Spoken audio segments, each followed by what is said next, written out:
வந்த நேரமெல்லாம் என் பக்கம் நீர் நின்றீரே.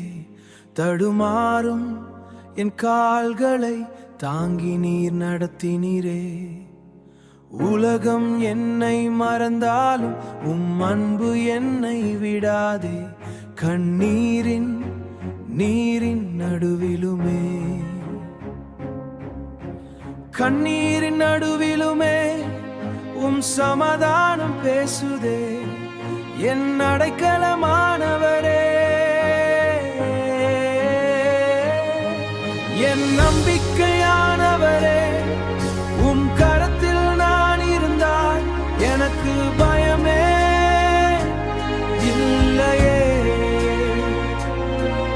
என் இயேசுவே, என் தெய்வமே, என்றும் நீரே போதுமே. உடைந்த என் இதயத்தை மெதுவாக நீர் சேர்த்தீரே. மெதுவாக நீர் சேர்த்தீரே. தோல்விகள் வந்த போதிலும் நம்பிக்கை தீபம் ஏற்றினீரே. நம்பிக்கை தீபம் ஏற்றினீரே. என் அடைக்கலமானவரே,